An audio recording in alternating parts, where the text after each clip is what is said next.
Bom dia, pessoal. Bom dia para vocês. Hoje é dia 5 de fevereiro de 2016, são 7 horas da manhã e nós estamos aqui no ICL começando mais uma edição do seu Desperta, o telejornal que tira você da cama e coloca em sintonia com o dia que está começando. Então quero desejar a você um despertar suave, cheio de energia e de alegria, para que você possa encarar mais um dia confuso na vida política e institucional deste país engraçado chamado Brasil. Gente, ontem foi dia de sincericídios em série lá no Supremo Tribunal Federal.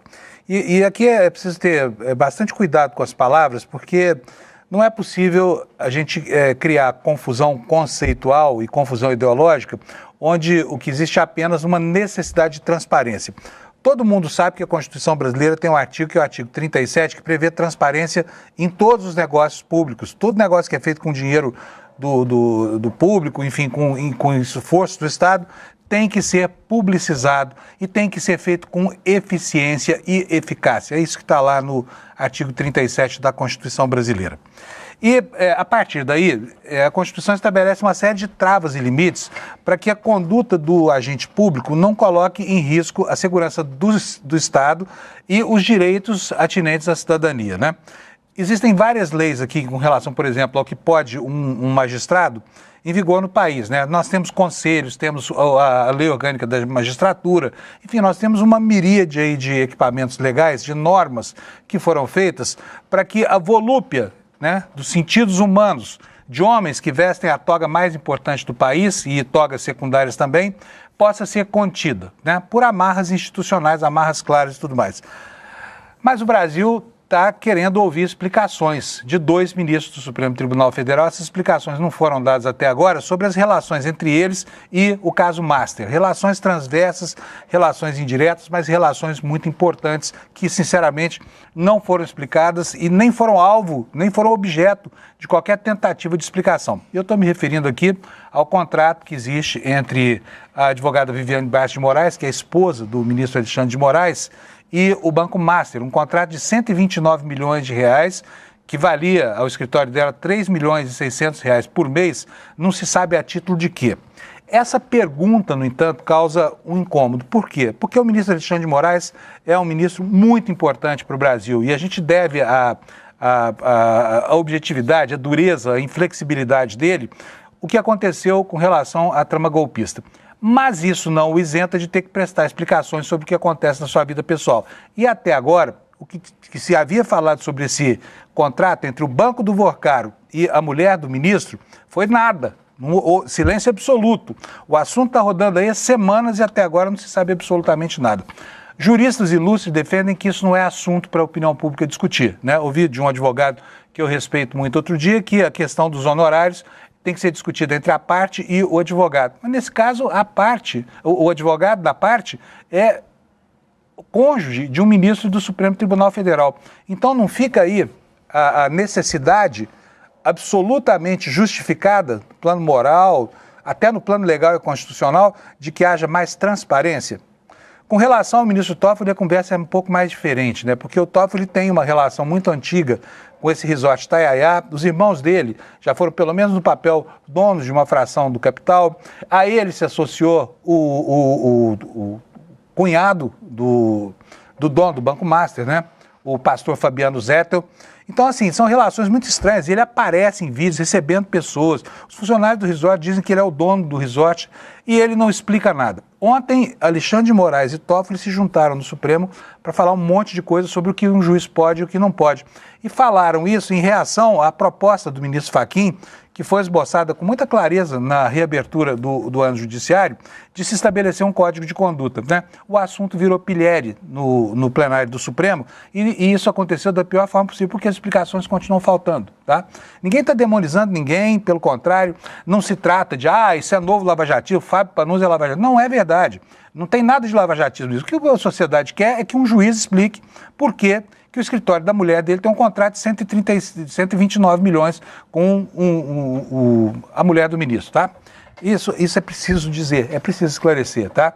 Os juízes precisam sim prestar contas, mas ontem eles estavam indignados. Não, um juiz pode ser fazendeiro. Toffoli perguntou, vai dar sua herança para ele? E aí, enfim, entre afirmações assim que beiravam, né, a mesquinharia, ficou evidenciado que há ali um interesse econômico subjacente à atividade do juiz, né? E essa atividade subjacente, ela pode se manifestar de várias formas, por meio de permissões legais. Por exemplo, o juiz pode fazer palestra? Pode. Não tem vedação, é como dar aula.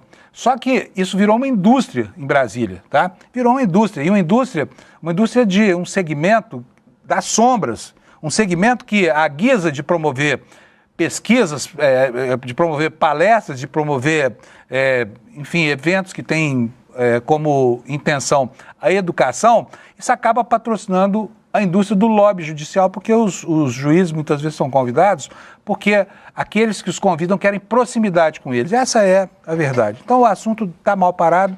Hoje a gente vai falar bastante disso aqui durante a edição do nosso Desperta, tá bom? E temos aqui vários outros assuntos para vocês. A Comissão do Senado começa a trabalhar na supervisão desse escândalo aí do Banco Master, talvez o escândalo de corrupção mais completo de toda a história da nossa República, né? E no Congresso Nacional, a busca por sinecuras e por oportunidades de locupletamento, se é que existe essa palavra, é locupletamento que fala? Deve ser locupletamento, né?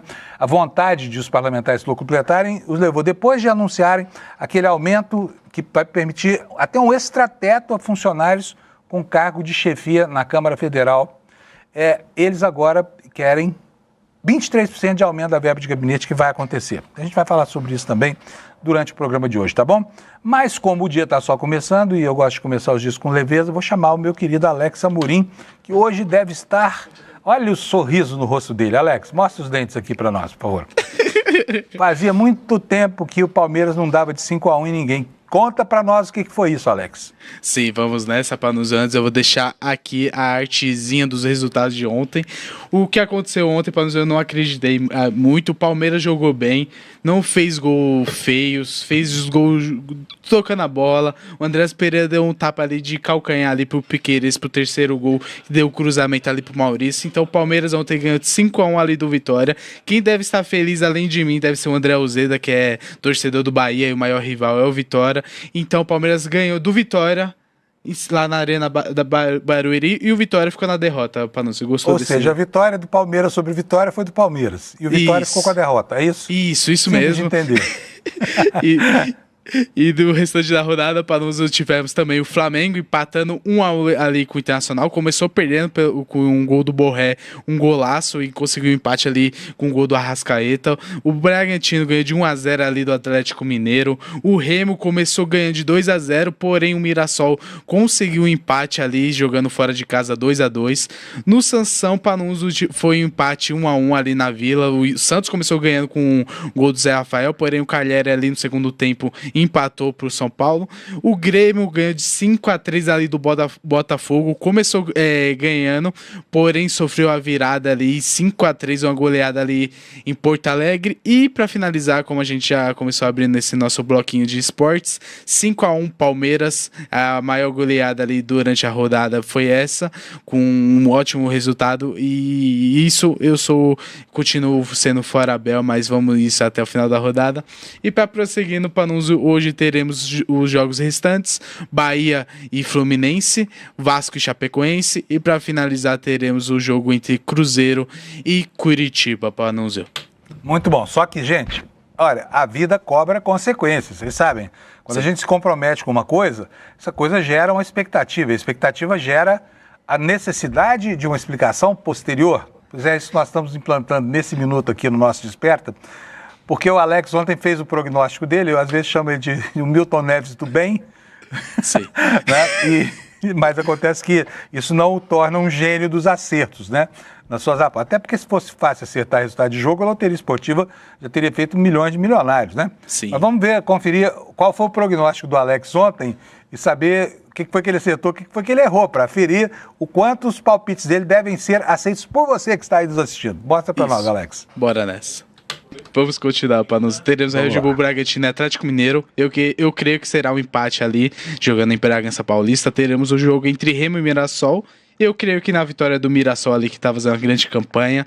Teremos o clássico São Paulo e Santos, Sansão. Eu creio que o São Paulo pode vencer novamente o Santos, jogando ali na Vila Belmiro. Teremos o jogo entre Grêmio e Botafogo, um empate ali para equilibrar as coisas. E entre Palmeiras e Vitória, eu não serei clubista e o Palmeiras vencerá essa partida jogando na Arena Barueri, Panuso. Acertou o Palmeiras pelo menos, né? Não será clubista, foi...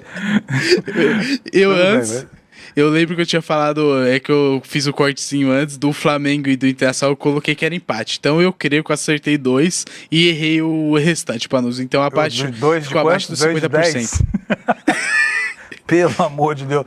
Olha, moral da história, não confie nos nossos prognósticos sobre esportes aqui, tá? Sim. Até porque nós não somos um canal de esporte, né? É só esse papinho aqui todo dia para o pessoal se inteirar do que aconteceu. Sim, e sempre com foco que o Alex disse que não é clubista, mas sobre o Palmeiras, tá? Porque é o time dele. E ele é o comentarista e fim de papo. Muito aqui obrigado, assim, Panuso. Não somos perfeitos, mas somos honestos. Você concorda, Alex? Isso mesmo. Lembrando que a gente acompanha os comentários aí. Se tiver alguma sugestão, crítica, pode mandar para nós nas redes sociais para a gente implementar nosso nosso bloquinho de esportes. E quem sabe tem um programa de esportes. Fica aqui a sugestão para o nosso querido Moreira. Alex é a próxima geração dos grandes comentaristas esportivos. Dá sua arroba aí pro pessoal seguir o seu perfil no Instagram. Meu perfil é @AlexAmorim. E também quem quer seguir a página de futebol do Palmeiras tem o avante.verdão com 2 ali no final. Aí está meu arrobinha, que me seguem lá pra gente ter nossa interação. Obrigado, Tá bom, o pessoal acha esquisito, mas é esquisito mesmo. O Amorim dele não é com O, não, é com U, tá? Sim. Amorim, Alex Amorim. Valeu, Alex. Beleza. Abraço, parabéns tchau. pelos 20% aí. A nota E que você tirou. Obrigado. Valeu, tchau. Pessoal, vamos ver como é que tá a meteorologia. Pelo menos aqui a previsão tem um pouco de ciência, tá? Não é só chute. Então vamos lá. E aqui a gente sempre atribui o mérito pelos acertos ao INMET e o demérito também a gente cobra deles, tá bom? Tá aí o mapa da previsão. Vocês estão vendo que tem 3 áreas aí. Aliás, são 4 áreas, né? Com cores mais fortes. É onde o tempo está mais inclemente, mais impiedoso. Uma delas está aí sobre o Maranhão, Pará e o Piauí. A outra está sobre Minas Gerais, Goiás e Mato Grosso do Sul. E, por último, lá embaixo no sul, sobre o Rio Grande do Sul, Santa Catarina e um trechinho do Paraná. O pior de todos os alertas, que é o alerta de calorão, que está aqui desde o começo da semana, né?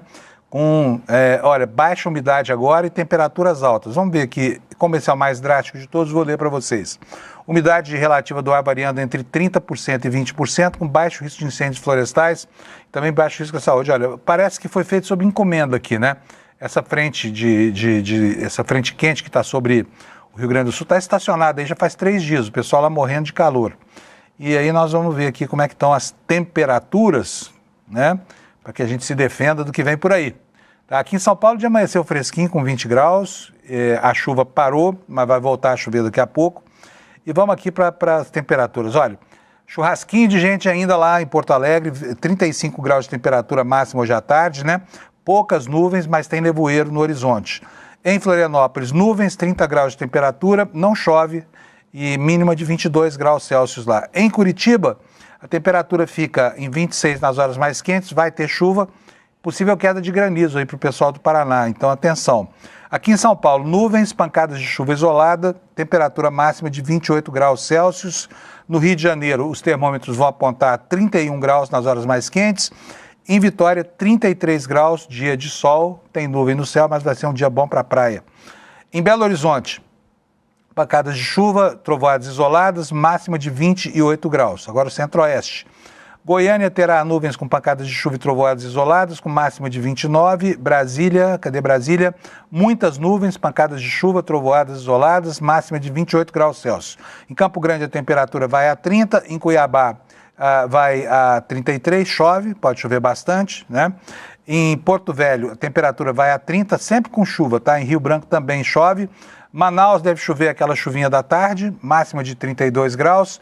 Em Boa Vista não chove, né? No tempo no Lavrado, que é o nome do cerrado lá na região norte do Brasil, quente, viu? 35 graus de temperatura. Macapá, 32 graus Celsius de máxima e Belém do Pará com 33. Em Palmas, Tocantins, a temperatura máxima vai a 32. Agora, o Nordeste. No Piauí e no Maranhão chove, tá? A temperatura máxima em São Luís será de 31, 32 graus em Teresina. Eu tô falando, o pessoal de Teresina esse ano, São Pedro tá dando uma folga para vocês, hein? O tal do BR-Obró, que são os meses lá que escaldam a população, estão suaves esse ano, hein? Estão suaves. Vamos lá, Fortaleza. Fortaleza terá nuvens, pancadas de chuva isolada, máxima de 29 graus. E Natal também pode chover. Nas demais capitais não chove. A máxima será de 31. Eu vou abrir aqui porque João Pessoa fica sempre escondidinho aqui no mapa e o pessoal da Paraíba reclama depois. Vocês têm preconceito contra os paraibanos. Temos não. É o INMET, tá? João Pessoa, então, terá nuvens com 31 graus de temperatura máxima. Recife, 30 graus, dia de sol. Maceió, dia lindo para ir para a praia. Que inveja do pessoal que está por lá. 30 graus de temperatura no máximo. Em Aracaju, 30 graus também. Em Salvador, nuvens, muitas aqui, diz o INMET, e 30 graus Celsius de temperatura máxima. Completei aqui o mapa do Brasil. E agora são 7h16, eu já estou com 1 minuto de atraso, mas vou cumprindo quase que na risca aqui o meu roteiro hoje, chamando o Kleber Lourenço, nosso querido repórter solerte, esperto. Cadê o Kleber, Alex? Aí, bom dia. Bom dia. Tudo bem, Panunzio? Tudo bem, Kleber? Tudo beleza, ótimo. E você? Já vi aqui que tem muita pauta hoje, o homem é uma indústria de produzir matéria. Vamos lá. Começando por onde? Caso Master, né? Instalada a comissão lá no Senado, começaram a trabalhar, a comissão do Renan Calheiros. É isso, Kleber? Exatamente, Panunzio. A comissão do caso, Comissão Master, como está sendo chamada pelos senadores, que é uma subcomissão da Comissão de Atividade Econômica, a CAI, no Senado, presidida por Renan Calheiros, criou um grupo para acompanhar e apurar também, junto com as autoridades, as investigações referentes ao caso Master. Manu, não foge, vem dar um oi para nossa audiência, por gentileza, passou atrás, não deu jeito. Bom dia! Oi, Manu. E aí, tudo bem? Manu, bem-vinda aqui. Panúzio. Tudo bem, Manu? Precisa aparecer mais por aqui, o pessoal reclama, viu? Fala assim, Manu, é só N1, nós vamos querer isonomia aqui. Gente, é só me convidar, tô a postos. Tá bom, Manu, um beijo pra você, viu? Boa viagem aqui na nossa Beijão. capital. Manu hoje vai estar ao vivo no N1 daqui a pouco. Ela e a Amanda vão estar, né, Kleber? Isso, vai tá a tropa toda hoje no N1. Então, assim, vai ter muita coisa boa e muita informação hoje no N1, ali tudo no nosso estúdio, para que você fique bem informado também nesse combo de informações que é o Desperta junto com o N1, né? Você foi de todas as manhãs. Pro N1? Também eu não fui, não. Não deixaram de fora dessa festa aí. Olha ali, o ônibus tá cheio, se entrar, periga ficar de pé, hein? Tá bom, então. Bom, já que não fomos convidados para o N1, nós vamos dar todas as notícias que o N1 vai dar para você antes deles. Vai lá, Cleber. Olha só, Panunzio, que terrível. Mas vamos lá, seguindo então com a notícia. Então, a comissão Master iniciou, foi instalada ontem e já anunciou também o seu plano de trabalho. Na terça-feira mesmo, o senador Renan Calheiros ele já se reuniu com membros ali do Tribunal de Contas para também conversar sobre as apurações do Banco Master, já que teve ali também um entrave naquele tribunal referente à liquidação do banco. Segundo o Renan tem declarado em entrevistas, ele disse que foi lá no tribunal para apurar, inclusive, suspeitas e uma acusação que ele vem fazendo desde o ano passado de que o presidente da Câmara, Hugo Mota, em conjunto com o ex-presidente da Câmara, o Arthur Lira, teriam pressionado o tribunal para que tentassem liquidar a liquidação do Banco Master. Além disso, ele tem ali uma série de reuniões com outras autoridades. Ontem mesmo ele já se reuniu também com Gabriel Galípolo. E a ideia é ele conversar com essas autoridades para mostrar ali que a comissão está aberta para ouvir todos, para receber documentos e para fazer um trabalho ali de acompanhamento das apurações. Como não é uma CPI ou uma CPMI, este grupo de trabalho, Panunzio, então eles não podem requisitar quebras de sigilo, eles não podem ali ter uma atuação investigativa. O que eles podem mais fazer é acompanhar e fiscalizar o que já está em andamento e elaborar relatórios, elaborar ali conclusões e fazer também orientações aos poderes sobre esses casos. Eu estou com o plano de trabalho aberto aqui e aí alguns dos pontos interessantes é a composição desse colegiado ali, que temos pessoas desde a esquerda à direita, então nós temos de Espiridião Amin, da direita, até Randolfo Rodrigues, que é líder do governo, passando também por Alessandro Vieira, Leila Barros, Damares Alves, todos senadores que vão agora estar dedicados a acompanhar esses casos referentes ao Banco Master, também as investigações que estão em andamento. Lembrando que não são só investigações da Polícia Federal, nós temos também no STJ, nós temos outras apurações referentes a influências do Banco Master, ao próprio Ibanez, então tem toda uma árvore ali de apurações sobre esse caso, Panunzio. Bom, já que você falou do caso do Vorcaro, desculpa, do Vorcaro, estou ficando doido aqui, ó, do Arthur Lira, O Arthur Lira é um personagem que saiu do proscênio, saiu do primeiro plano da cena, se recolheu aos bastidores, mas manteve intacto o poder, porque, entre outras coisas, ele é o titiriteiro, né, por trás do títerezinho que ele deixou ali, que é o coronel Hugo Mota. E ontem aconteceu uma decisão do ministro Flávio Dino, eu estou mudando aqui a pauta porque eu quero mostrar isso para o Kleber. O que o ministro Flávio Dino falou? O ministro Flávio Dino está ainda se batendo na questão do orçamento secreto, quer saber como é que o dinheiro saía do cofre da União e chegava até uma prefeitura sem que houvesse a marca, a impressão digital do deputado ou do senador que provocou esse tráfego aí. Ontem, o ministro mandou fazer uma acareação, Kleber, entre quem? Arthur Lira e o deputado José Borba, que é do União Brasil. Por quê? O deputado José Borba e uma pessoa que é muito cara a nós aqui, o Glauber Braga, que está suspenso da atividade parlamentar, encontraram um esquema pelo qual o Arthur Lira manipulava essas verbas das chamadas emendas RP9, das emendas do orçamento secreto, né? E quem ficou muito feliz com essa notícia de que Arthur Lira, que sequer foi ouvido ainda formalmente no Supremo, vai ter que ser confrontado com um colega da direita. Quem?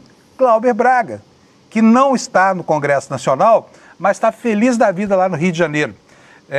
Olha só o que foi, eu conversei com ele ontem à noite, ele falou comigo que está muito contente de ver os desdobramentos enquanto está preparando aí o voo a volta, né? O voo de volta à sua carreira política daqui a mais alguns meses, assim que ele cumprir a suspensão. Vamos ouvir o Glauber Braga sobre isso.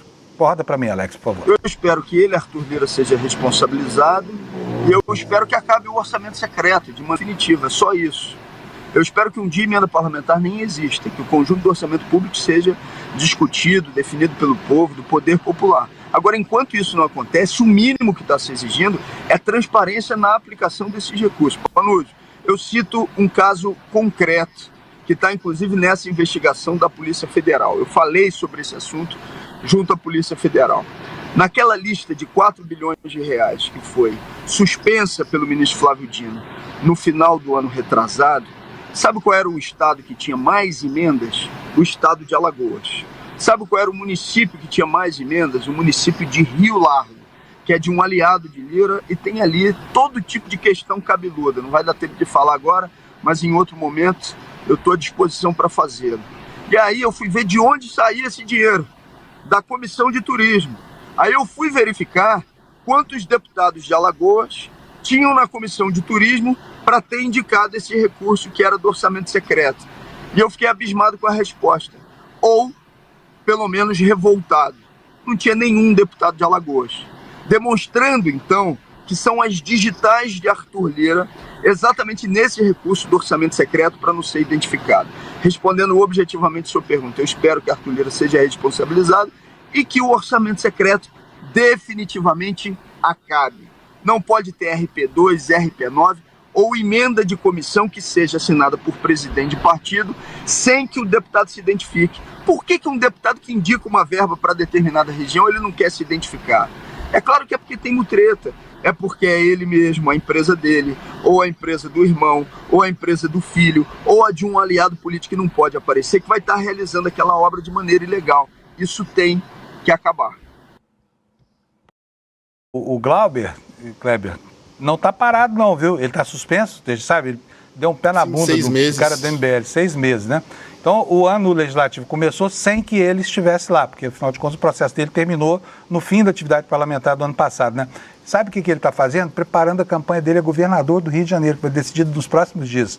Quer ver só o que ele faz? Eu sei, eu conversei com ele, porque muita gente aqui dizendo que está com saudade do Glauber, que, afinal de contas, é um parlamentar super importante. Olha só o que ele está fazendo. Não está parado, não. Roda para nós, Alex, por favor. Eu estou percorrendo as cidades, mobilizando a luta contra a privatização da água. Você lembra Cláudio Castro?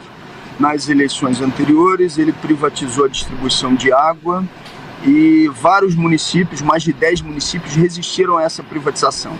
Muita pressão para cima de prefeitos, câmaras de vereadores, e os caras marcaram agora a privatização em 5 cidades para sexta-feira de carnaval. Isso mesmo, sexta-feira de carnaval.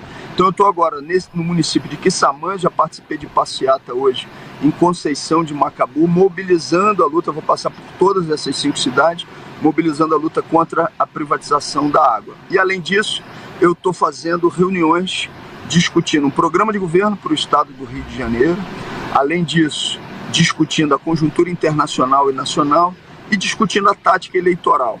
Eu devo ser pré-candidato a deputado federal ou a governador do estado do Rio de Janeiro. A gente está consultando as pessoas, está abrindo para os argumentos e no final a gente faz inclusive uma votação que tem se acumulado e ao final vão ser 50 encontros e desses 50 encontros eu apresento a minha intenção ao partido, ao PSOL, se pré-candidato a federal, a reeleição ou pré-candidato a governador do estado do Rio. Eu estou vendo o pessoal aqui no chat aqui, matando a saudade do Glauber Braga aí. Sabe o que ele falou para mim também, Cleber? Que agora está tendo tempo para, pela primeira vez na vida, jogar Pokémon com o filho dele. Acabou a vida dele lá.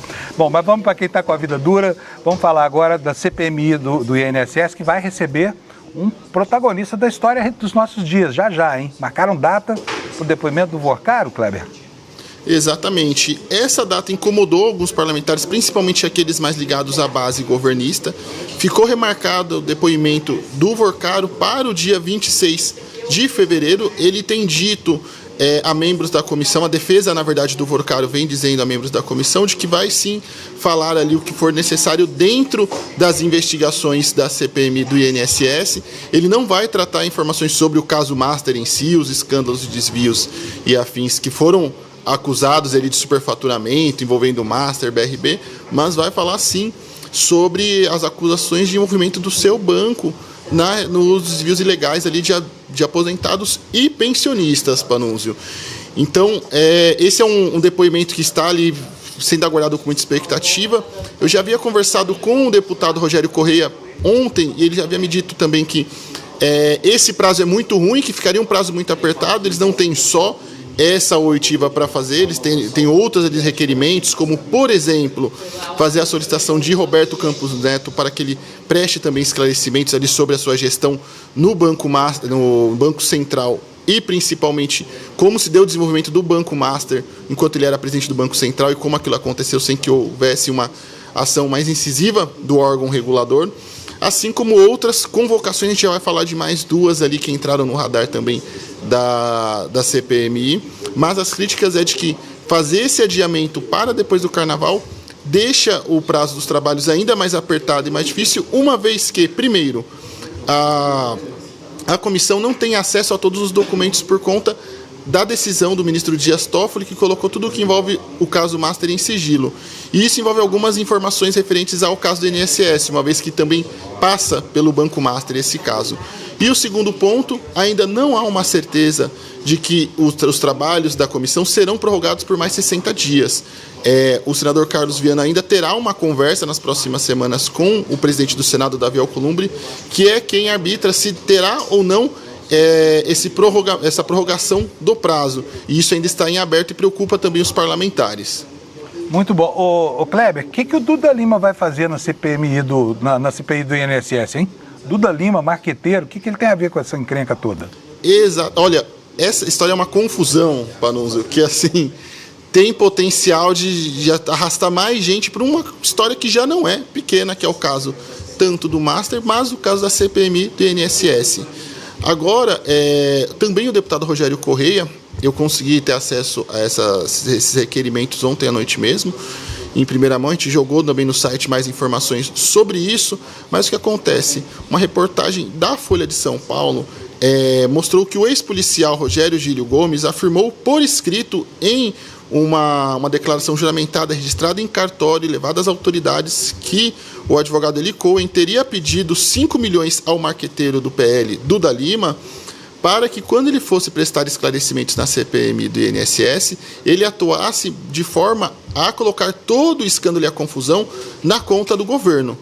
Depois que essa reportagem foi ao ar, o policial voltou atrás, disse, não é bem assim, veja só, tentou desconversar, mas a história ficou extremamente mal explicada, criou ali um clima de suspeição de que talvez estão tentando direcionar o caminho da CPI do INSS para afastar as investigações dos verdadeiros culpados, e por isso o deputado Rogério Correia solicitou tanto que esse policial, o Rogério Gílio Gomes, seja ali convocado para prestar esclarecimentos na comissão, como também o marqueteiro do PL, da Lima, que é alvo aí dessa acusação do policial de que poderia pagar ali os 5 milhões para que o advogado pudesse atuar politicamente na CPMI. Muito bom. Nós temos mais assunto com o Kleber ainda, viu, gente? Agora, para introduzir o próximo tópico, que vai ser o último das apurações desse gigante chamado Kleber Lourenço. Aliás, eu estou propondo aqui que se mude o nome ICL, Instituto Conhecimento Liberta, para Instituto Kleber Lourenço. Tamanha é a produção. Não diga isso. É isso aí. É ICL do mesmo jeito. Ô Kleber, o circo está pegando fogo lá no reino do bolsonarismo, hein, com relação à pré-campanha. Você viu a troca de tapas? Porque eles chegaram até a conviver pacificamente durante uma entrevista coletiva. Estou falando de quem? Carluxo e Michele Bolsonaro. Agora estão aí de novo as turras, né? Quero mostrar para você aqui, olha, umas tuitadas aqui do Carluxo, dizendo que a Michele, insinuando que a Michele está levando dinheiro, dólar, para poder fazer campanha contra a família. Vou pegar aqui por esse texto maior no meio da página, está dizendo, ó, tenho convicção absoluta, diante dos fatos mais recentes, de que o objetivo jamais foi medir forças com os filhos de Jair Bolsonaro, ou seja, com ele, Carluxo, né? Isso sempre foi apenas a superfície do jogo. O verdadeiro intento, ainda que de forma dissimulada, é medir forças com o próprio Jair Bolsonaro. Está dizendo que a Michele, o alvo dela é o marido. Família engraçada essa, viu, Kleber? Olha só, aí continua. Essa percepção não é nova para mim. O que mudou foi o grau de exposição. Aquilo que antes se insinuava nos bastidores, agora se revela com fatos escancarados, sucessivos e cada vez mais difíceis de esconder. Os movimentos são claros, a estratégia é reiterada e o alvo nunca deixou de ser o mesmo. Carluxo, em seus repiques de ciúme por conta do pai, da relação estranha que ele mantém com o pai dele. Agora, em Santa Catarina, né, o pau está quebrando lá. Carol de Tônio saiu do PL, hein? Anunciou que vai sair do PL, porque não conseguiu espaço na coligação e está deixando o PL para disputar por fora. A coisa vai enrolar lá. E o Carluxo começou a postar vídeos da sua campanha a senador lá, que enfim, enfrenta um ambiente hostil. Agora vamos falar do Flávio Bolsonaro. Flávio Bolsonaro e Lindbergh, ex-líder do PT. O que está acontecendo entre os dois, que nunca pararam de trocar escaramuças e continuam trocando escaramuças, não é isso, Kleber? Exatamente. O deputado Lindbergh Farias, ele entrou com uma notícia-crime na Polícia Federal, solicitando que seja investigado ali os vínculos entre Letícia Caetano Reis e também o senador, já que Letícia é administradora da empresa Flávio Bolsonaro, Sociedade Individual de Advocacia, desde 16 de abril de 2021. A Letícia, ela teria uma relação com o núcleo de Antônio Carlos Camilo Antunes, que é um dos alvos ali da questão do esquema do INSS. E essa Letícia é irmã de Alexandre Caetano dos Reis, que é indicado pela Polícia Federal como sócio do careca do INSS. Então, seria mais uma conexão, mais uma vez, esses casos ali que a gente vem comentando, Master e INSS, aumentando a proporção. E aí, o deputado Rogério Correia já fez também um requerimento para que sejam ouvidas essas pessoas e o senador na CPMI do INSS sobre essa relação, mas também o deputado que até semana passada era líder da bancada petista na Câmara, também acionou a Polícia Federal para que pudesse investigar essa relação. Então, é mais uma coisa que pode render ali nas próximas semanas. Kleber, super obrigado, maravilha. Tem uma bela de uma passada aí pelos bastidores de Brasília, né? Bastidores dessas investigações importantes. Obrigadão, até amanhã, Kleber. Imagina, um bom dia, até amanhã. E amanhã trago ali recomendações também, uma recomendação muito importante de onde você pode pular já o seu pré-carnaval neste sábado. Mas isso eu deixo para amanhã. Nós vamos ter carnaval aqui, estamos ficando bem, então, divertido, beleza. Aliás, o carnaval quando é mesmo, Kleber? É daqui 3 semanas ainda, não é isso? Na verdade, no próximo final de semana, 16 e 17. Já? Já. Oba! Valeu, Kleber, obrigado. Abraço, Panuso, tchau, tchau. Instituto Kleber Lourenço, ICL. Bom, gente, vamos para o assunto que vai ser o foco da edição de hoje. foi o que aconteceu ontem lá no Supremo Tribunal Federal. Está tudo muito bem retratado aqui nas páginas do site do ICL, que eu recomendo que você, depois daqui do nosso programa, depois do N1, vá lá para conferir, porque nos textos você tem uma gama de informações maior, né, uma profundidade maior. E eu vou começar mostrando para vocês uma manchete que, sabe, é difícil falar desse assunto, viu? É muito difícil falar desse assunto, porque as pessoas tendem a achar que quem fala, cobra explicações de ministros que tiveram um papel importante na defesa da democracia, está fazendo algo que não deve ser feito, o que é absolutamente inverídico, né? E injustificável. Bom, mas tá aí a manchete para vocês. Toffoli defende autocontenção no Supremo, Moraes fala em demonização de palestra. O que é isso aqui? Isso é uma resposta que aconteceu durante uma sessão de votação ontem.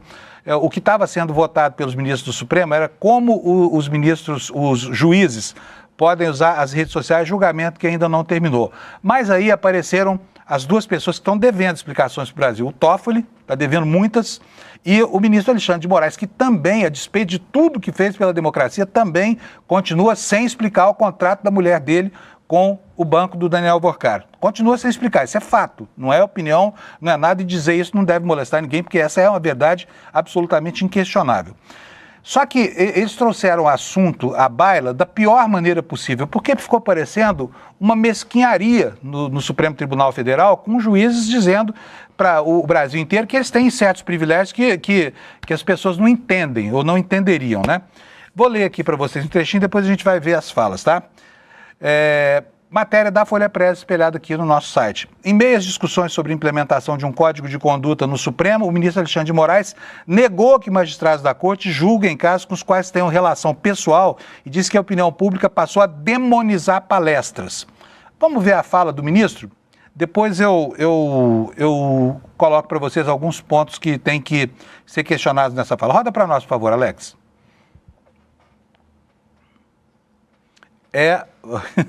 Peraí, vamos acertar aqui o nosso timing aqui. É a fala do ministro sobre demonizar palestras, sobre os ministros não podem fazer nada. Ele diz o seguinte: os ministros não podem fazer nada, demonizar as palestras. Acha aí, por favor. É que aqui a gente muda o nome dos VTs. O magistrado não pode fazer mais nada na vida. O magistério pode dar aulas, pode dar palestras. E como o magistrado só pode dar aulas e só pode dar palestras, passaram a demonizar palestras dadas por magistrados. O magistrado não pode receber a qualquer título ou pretexto custas ou participação em processo. O magistrado não pode ter ligação com o processo que julga. E o magistrado, todos os magistrados, inclusive os magistrados desta Suprema Corte, não julgam nunca nenhum caso em que tem ligação. Vários de nós, presidente, nós acionamos já a nossa assessoria de imprensa para, reiteradas vezes, para esclarecer isso. Um magistrado, seja juiz, juíza de primeira instância, seja um ministro do Supremo Tribunal Federal, uma ministra do Supremo Tribunal Federal, não pode, está impedido de julgar qualquer causa que tenha como parte seus familiares ou como advogado os seus familiares. Mas, eu repito aqui, né? O que precisa ser explicado é um contrato entre uma pessoa, Daniel Alvorcaro, ainda nem é réu do Supremo, nem nada, e um escritório de advocacia que tem uma relação imediata de parentesco, né, com esse ministro Alexandre de Moraes, a quem a gente deve toda a gratidão pelo que fez em relação à defesa da democracia brasileira. Mas está faltando explicação. Agora, com relação ao Toffoli, o Toffoli exagerou um pouco mais na argumentação sobre a autocontenção, que seria o oposto da regulação proposta pelo ministro Fachin na abertura do ano judiciário, anteontem, né? O ministro Fachin firmou o pé e disse que vai, porque vai produzir um código de conduta, já nomeou a ministra Carmen Lúcia relatora desse código de postura, o código de ética, e está tocando o barco. Mas ontem, isso tudo que se viu foi em reação a essa postura, porque esses ministros não querem código de ética, não querem limitar certas atividades. Vamos ver o que foi que o Toffoli falou, inclusive sobre direito de herança. Bota para nós aí, Alex, por favor. Presidente, havia, naquela época, magistrados e magistradas, inclusive uma magistrada, que na comarca não aparecia para trabalhar. Mas no programa Todo Dia da Jovem Pan, para comentar o cenário político e apoiar um determinado candidato, se sentia à vontade. Isso é vedado pela Constituição e pela LOMAN, não precisaria nem essa resolução. Vou pedir para emenda logo o segundo trecho, Alex, o último aí da sonora que nós temos aí para mostrar, para a gente colocar pontualmente os problemas logo depois, por favor. Isso é vedado pela Constituição e pela LOMAN, não precisaria nem essa resolução. Havia outro magistrado, e foi dito na tribuna, que ele fazia propagandas nas redes sociais, como ensinar os advogados, e cobrava, como ensinar os advogados a defender as causas perante o juiz, mas assintosamente, não era um professor, ele era um coach. Um coach. Né?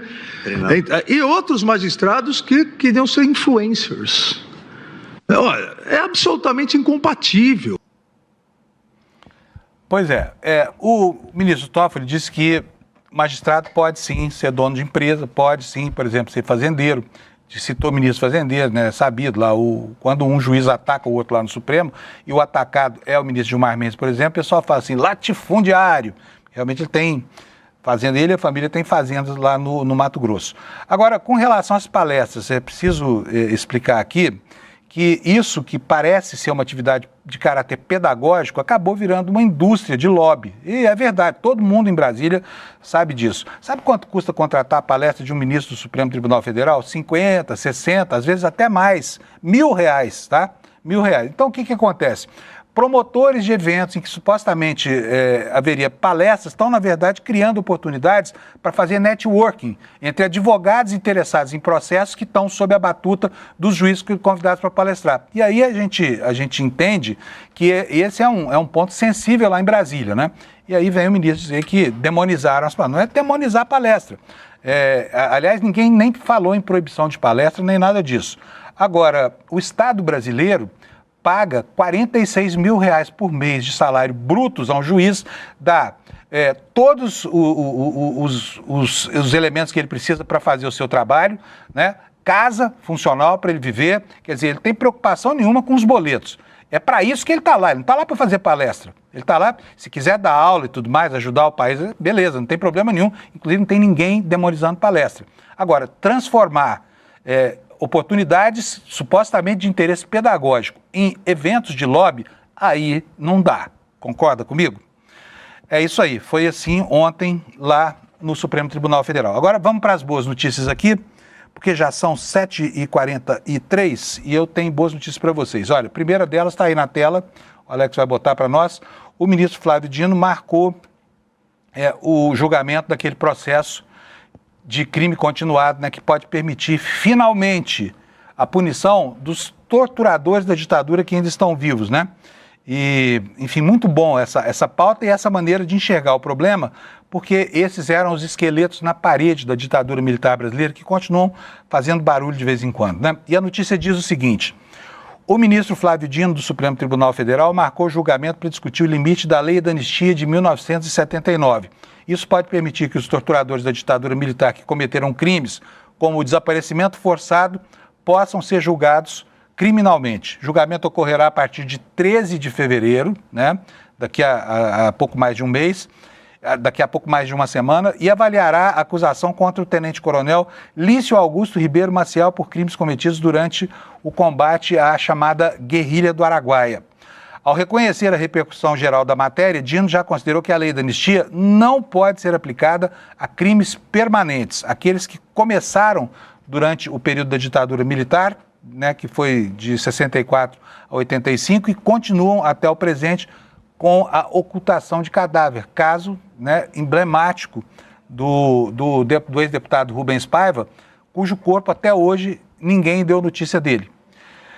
Continua aqui a reportagem, dizendo o seguinte: se o entendimento for mantido, a avaliação deverá ser aplicada a todos os casos similares na Justiça, o julgamento será feito em sessão virtual. Então nós vamos acompanhar aquele pinga-pinga dos votos, esperando aqui, né, que realmente o entendimento do ministro Flávio Dino contamine a corte e que os torturadores que estão vivos, muitos deles terroristas, como o capitão Wilson Machado, da bomba do Rio Centro, tiveram uma carreira pródiga, inclusive dentro, carreira de Estado, carreira como militar. O cara terminou a carreira dele como oficial general, né? Estou falando do Wilson Machado. E cometeu um ato terrorista. Fez explodir uma bomba. Aliás, iria fazer explodir uma bomba no dia 1º de maio de 1985, se eu não me engano, 1985, no Rio, aliás, 1981, no Rio Centro, lá no Rio de Janeiro. Ia machucar gente para burro. A bomba explodiu dentro do Puma que ele dirigia. Morreu o soldado que manipulava a bomba e ele ficou ferido, mas teve uma longa carreira, né, na oficialidade. Então, essa gente, não estou falando que ocultação de cadáver é crime do capitão Wilson Machado, estou falando de impunidade, tá? Agora, outros, como por exemplo o coronel Tibiriçá, né, que morreram impunes, que viveram impunes, tiveram uma vida pródiga a despeito de tudo que fizeram, e isso pode terminar nesse julgamento, tá?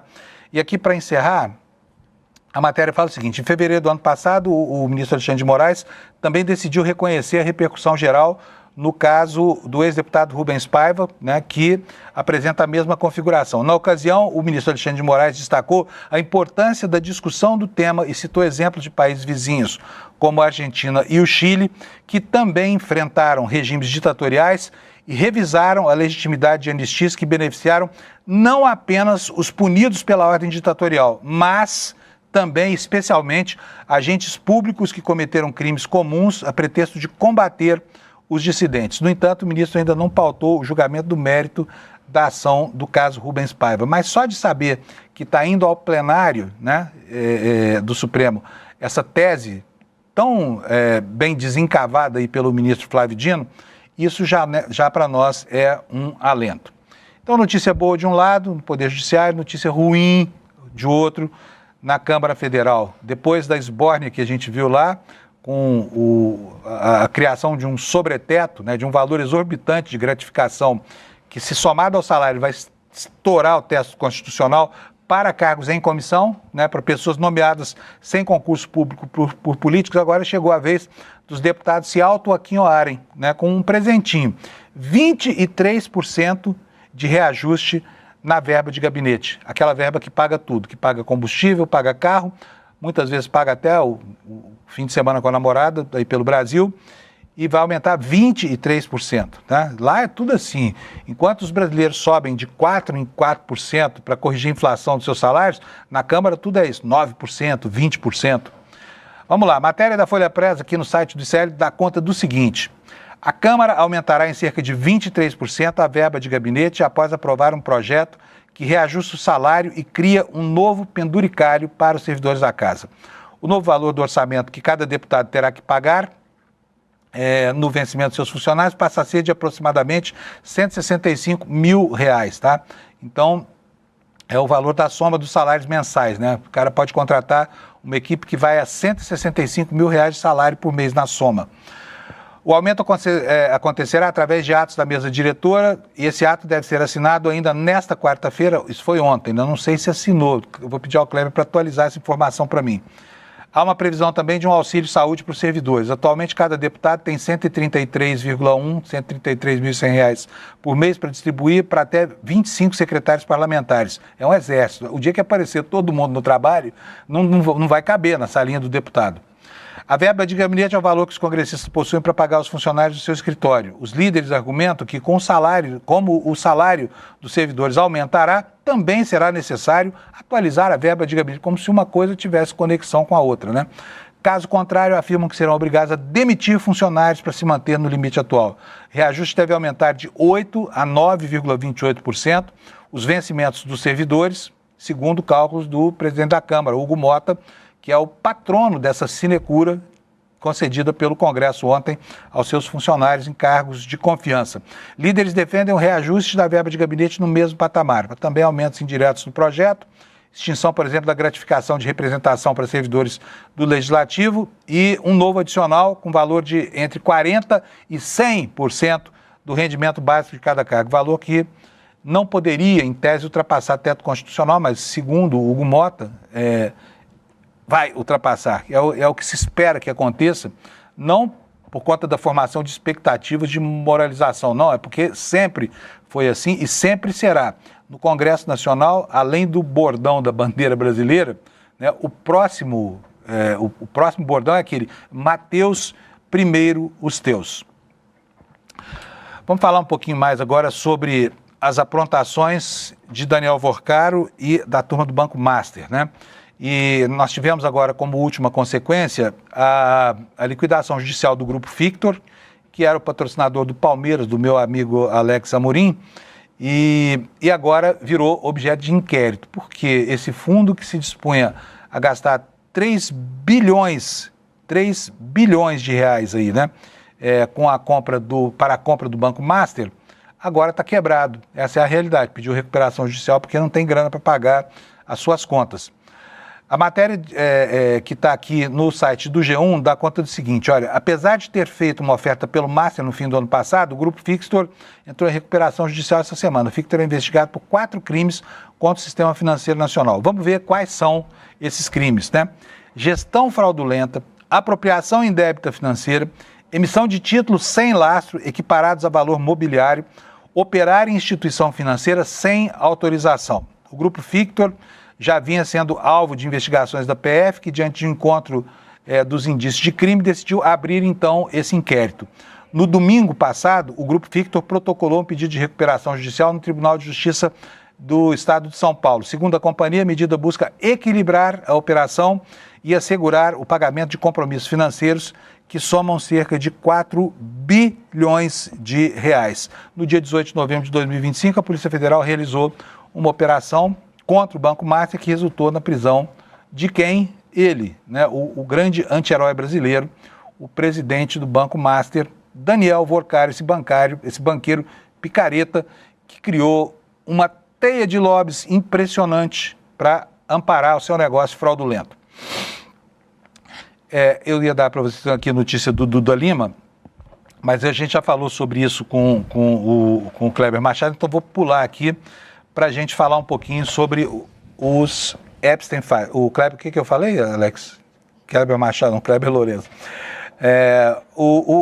Nos Estados Unidos estão imersos em uma discussão terrível sobre os tais arquivos do Epstein. Se você está prestando atenção no que está acontecendo, principalmente no ambiente das redes sociais, você deve ter visto aí o mar de atrocidades cometidas em nome de um consenso que havia criado por um financista, como Daniel Vorcaro, mas um financista completamente degenerado, chamado Jeffrey Epstein, que envolveu na sua teia de relações os nomes mais importantes da política mundial, não é só dos Estados Unidos, da política mundial e do mundo empresarial também, como Bill Gates, Bill Clinton, enfim, uma série de outros nomes. E principalmente quem? Donald Trump, né?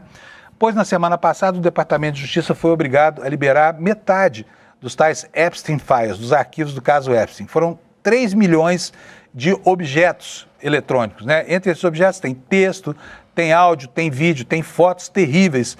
E aí existe todo um fermento na internet mostrando como pessoas podem se reunir para propósitos tão espúrios assim, né? E conviver no mesmo ambiente onde o silêncio era a norma, porque todos estavam implicados da mesma maneira, né?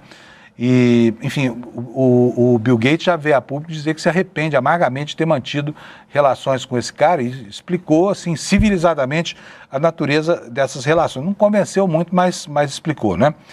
E agora nós ficamos sabendo que há conexões também no Brasil. Por exemplo, Jair Bolsonaro é citado 74 vezes nos arquivos Epstein, né?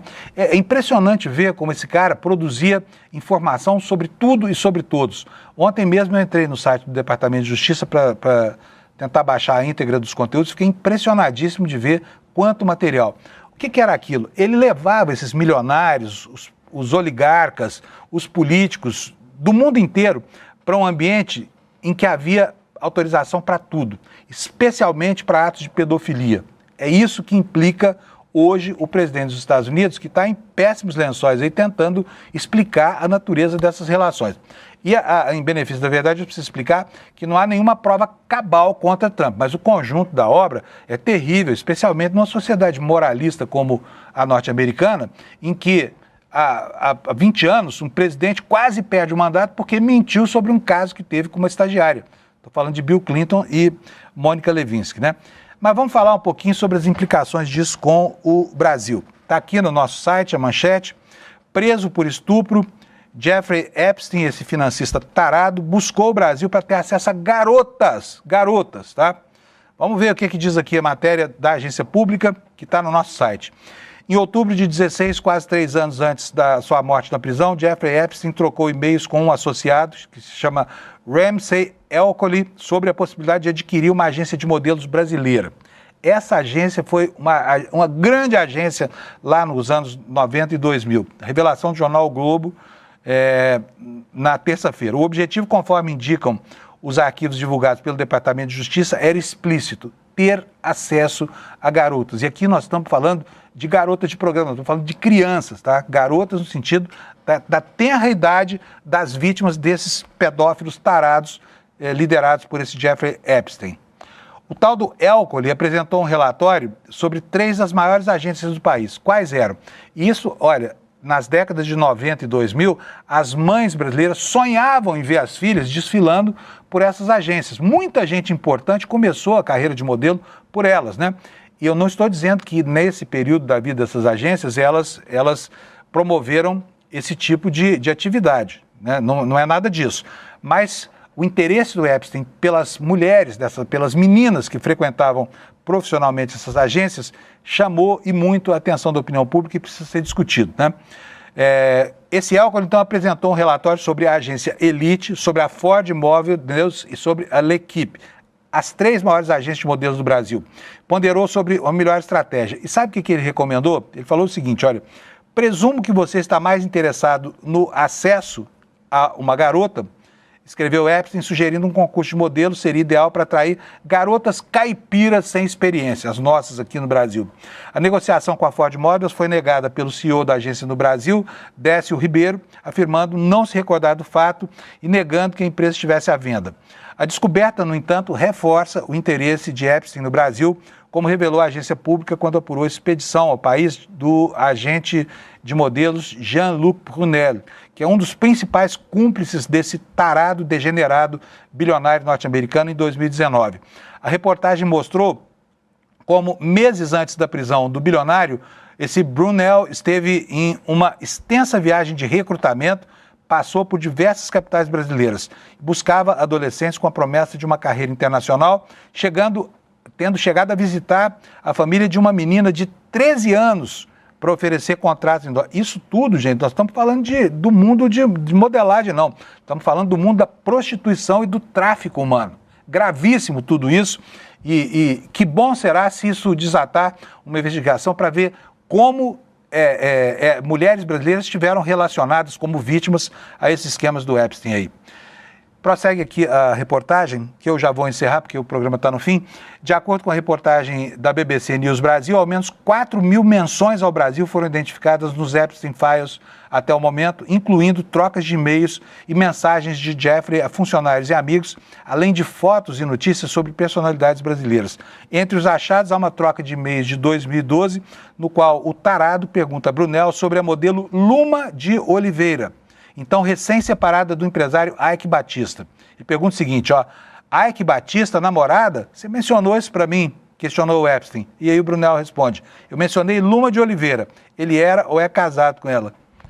Olha só como o perigo ronda a vida das pessoas sem que elas sequer desconfiem, né? Que por trás da empreitada de um multimilionário financista, dono das relações mais importantes do mundo, estivesse, na verdade, né, uma proposta de promoção de um ambiente tão degradado quanto esse, revelado agora pelos arquivos do caso Epstein.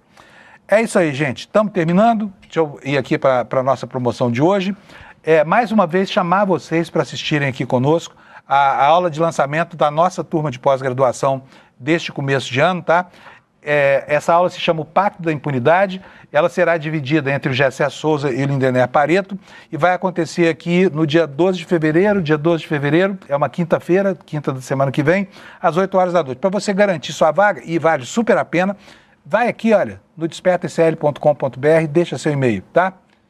E aí fala para todo mundo, olha, eu fiz a minha inscrição pelo link do Desperta, tá bom? Obrigado para você, bom dia. Amanhã, sexta-feira, a gente vai estar aqui às 7 da manhã, fechando a semana. Tchau, obrigado pela audiência. Um jovem negro é preso por roubar um celular. Fica meses na cadeia esperando o julgamento. Um banqueiro desvia 17 bilhões. O processo dele corre em sigilo, ele continua livre. E os advogados mais caros do país trabalham para ele. Isso não é uma coincidência, é um projeto. É o Pacto da Impunidade. No dia 12 de fevereiro, uma quinta-feira, às 20 horas, eu e Lindené Pareto vamos explicar como funciona o Pacto da Impunidade no Brasil, na aula inaugural da nossa pós-graduação.